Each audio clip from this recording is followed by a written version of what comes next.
Chapter 1. The Birth of a Genius. Picture this. You are born in the middle of a thunderstorm so loud, the sky sounds like it's trying to split itself in half. The lightning keeps flashing, the wind is howling, and the midwife looks outside, then back at your mother and basically says, "Yeah, this kid is definitely a bad sign." Your mother isn't having any of that. She calmly says, "No, he'll be a child of light." Well, that's a pretty confident thing to say while the roof is shaking. Your name is Nikola Tesla, and it's July 1856. You are born in the small village of Smeljan, in what is now Croatia, then part of the Austrian Empire. Your father is a priest, so he hopes you'll grow up to join the church one day. Your mother never went to school, but don't let that fool you. She can build useful tools around the house from memory and somehow remembers every little detail without writing anything down. Honestly, she might secretly be the engineer in the family. You inherit a little from both of them. Your father's love for words and your mother's gift for making things. Not a bad combination if you ask me. As a child, your imagination is a lot. When someone says a word, pictures instantly appear in your mind. And not fuzzy little thoughts either. Clear, detailed images that feel almost real. You know that loading screen that everyone else has in their head? Yeah, you don't have that. Sometimes the pictures become so strong that you can't tell if you're remembering something or actually looking at it. That sounds cool for about 5 seconds, then you realize you can't exactly press an off button on it. You also have an incredible memory. You remember books after reading them only a few times and can solve problems in your head without writing anything down. Your teachers are impressed. Your classmates probably stop asking to compare homework with you. But life isn't all happy discoveries. Your older brother Dane is the star of the family. Everyone says he's incredibly bright and talented. You look up to him more than anyone. Then one day, tragedy strikes. While playing with the family horse, Dane is thrown into the ground and dies from his injuries. Your family is devastated. The house suddenly feels much quieter. Your parents mourn deeply, and for a long time they struggle to smile the way they used to. You feel the loss too. People often compare you to your brother, and that's a difficult shadow to live under. But let's be fair here. That's a lot for any child to carry. As you grow older, your curiosity only gets stronger. You're constantly asking how things work. Wheels, water, windmills, clocks. If something moves, you want to know why. You don't just play with toys, you start changing them. Sometimes they even work better afterward. And sometimes they don't. That's part of the process. You spend hours imagining machines that don't even exist yet. Instead of sketching every little part on paper, you build them inside your mind. You turn them around, change pieces, test them, and look for problems before touching a single tool.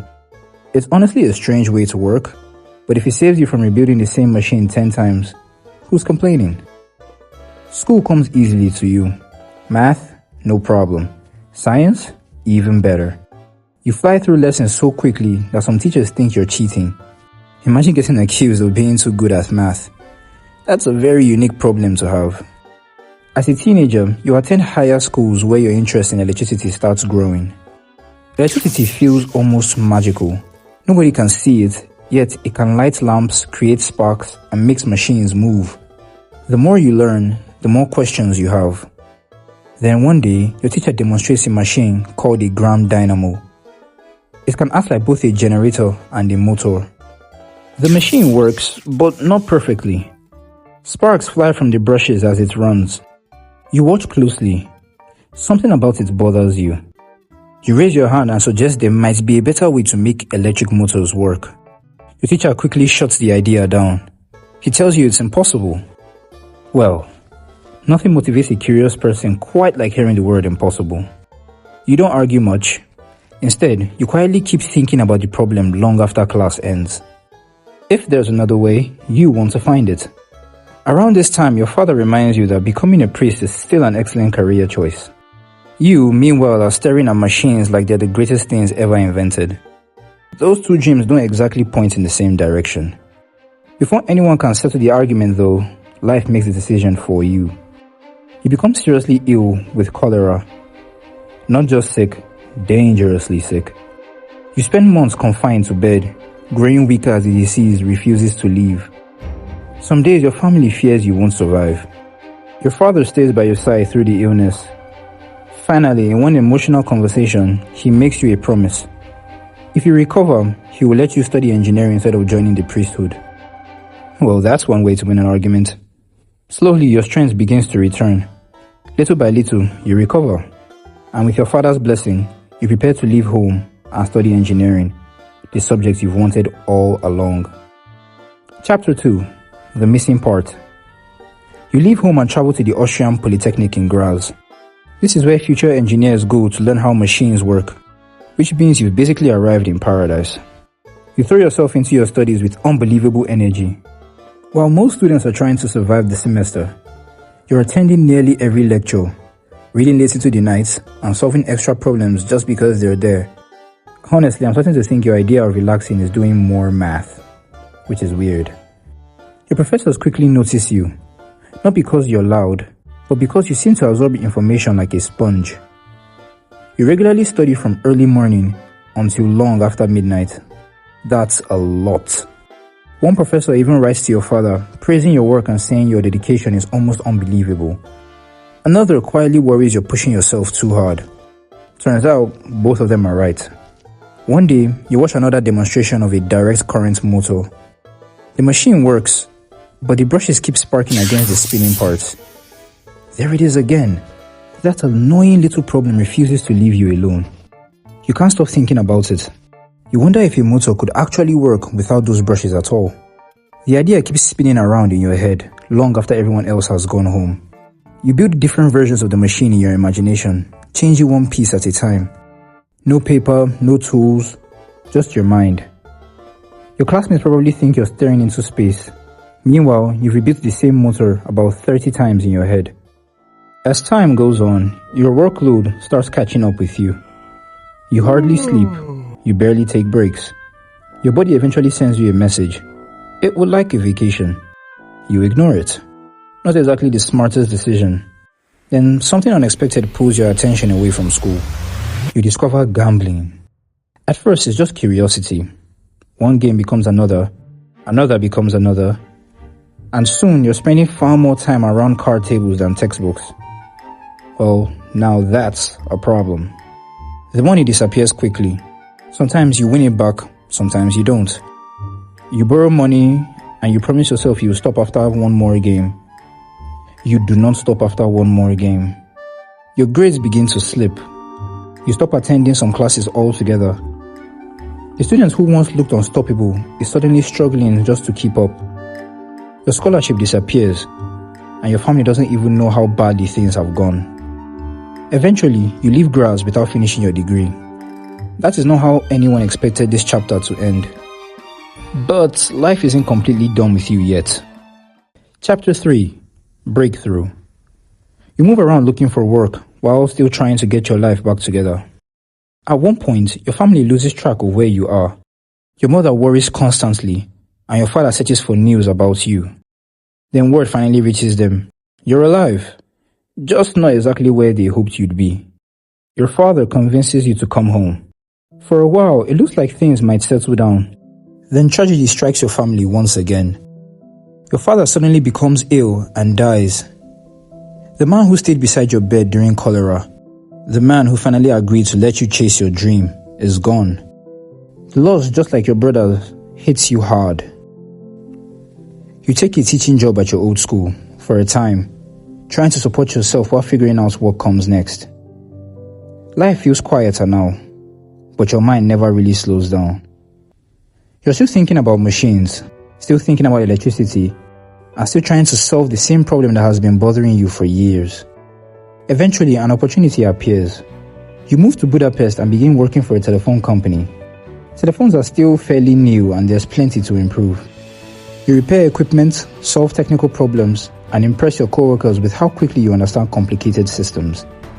One afternoon, while walking through a city park with your friend, the answer you've been searching for suddenly clicks into place.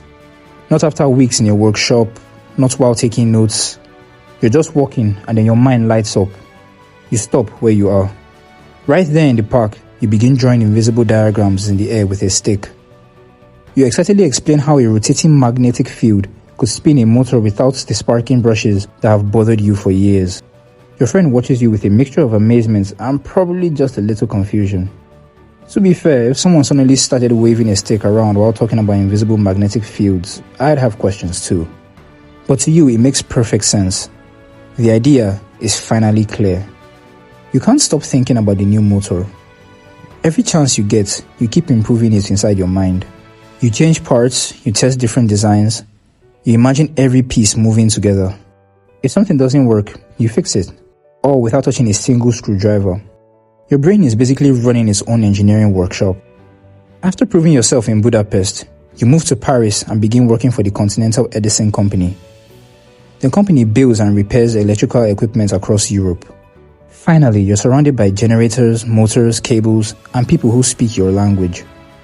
You quickly become known as the guy who can fix problems that leave everyone else scratching their heads. If a machine refuses to work, someone eventually says, "Go get Tesla." Not a bad reputation to have. One difficult repair sends you all the way to Strasbourg in France. The job is complicated, but you finish it successfully. You also spend your spare time building a working model of your brushless motor. Holding it in your hands feels different from imagining it. For years, you lived only inside your mind. Now it's real. You hope your hard work will earn you recognition, maybe even a reward. Instead, nothing much happens. You return to Paris and hear about opportunities across the Atlantic. America is growing fast.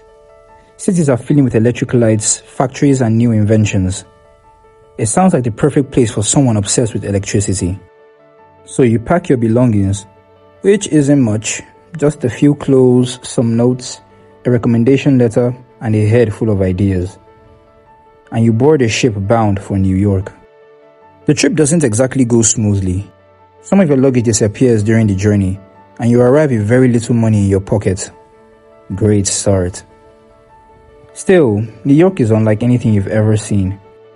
The streets are crowded, construction is everywhere, and people move like they're all late for the same appointment. You waste no time looking for work, and thanks to your recommendation letter, you meet the famous inventor and businessman, Thomas Edison. You begin working for his company almost immediately. The hours are long, the problems are difficult, which honestly sounds like your favorite kind of job. You repair damaged generators and improve electrical equipment across the city. Your co-workers quickly notice how fast you solve problems. Edison notices too. The two of you respect each other's knowledge, but you don't always see things the same way. Edison prefers improving the systems he already has, while you keep thinking about entirely different ways electricity could be delivered. Those conversations don't exactly end with everyone agreeing. Then comes a story that has been told for years. According to your later account, Edison tells you that if you can greatly improve his generators, you will receive a large cash reward. So you get to work. For weeks, you redesign and improve machine after machine, and when the work is finished, you ask about the reward. Edison reportedly laughs and tells you that you don't understand American humor. Whether every detail happened exactly that way, we're not so sure. But one thing is certain, you leave the company not long afterward. Now you're unemployed. Again. And New York is an expensive place to not have a job. To pay your bills, you take work digging ditches. Now think about that for a second. One day you're designing electrical systems. The next you're standing in a trench with a shovel. Life has a strange sense of humor sometimes. Even while digging, you keep talking about your ideas for better electrical motors and power systems. Most people probably think you're just another dreamer covered in dirt. Then a few investors decide to actually listen. They give you the chance to start your own company, and you finally have a workshop, tools, workers, and the freedom to build the machines you've been carrying around in your head for years. You build your alternating current motor, and it runs smoothly. No constant sparking, no brushes wearing down the machine. Exactly the way you imagine it back in that park in Budapest. Honestly, that must have been a satisfying day. Soon, engineers and business leaders begin taking notice of your work. One of them is a man named George Westinghouse. Kind of a misleading name, but okay. He sees the potential in your designs and buys the rights to many of your patents.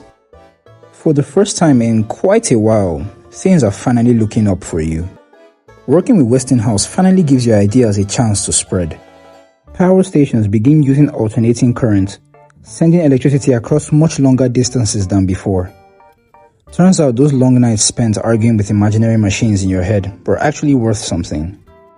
You keep inventing wireless communication, remote-controlled machines, high-voltage experiments. Your workshop is always full of strange ideas and the occasional spectacular shower of sparks.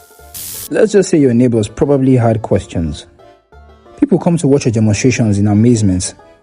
Some leave inspired. Others leave wondering if you were secretly a wizard. As the years pass, newer inventors and larger companies begin taking the spotlight. Money becomes harder to come by, and many of your biggest ideas never move beyond drawings and experiments. Nevertheless, your curiosity never really fades. You continue thinking, building, and dreaming about what electricity might do next. In your later years, you spend much of your time quietly feeding pigeons in New York parks. Honestly, after spending a lifetime surrounded by buzzing machines, a little peace probably wasn't the worst trade. You pass away in January 1943 at the age of 86. By then, cities around the world are growing with electric light, and countless motors are quietly humming away every single day. And you played a big part in that.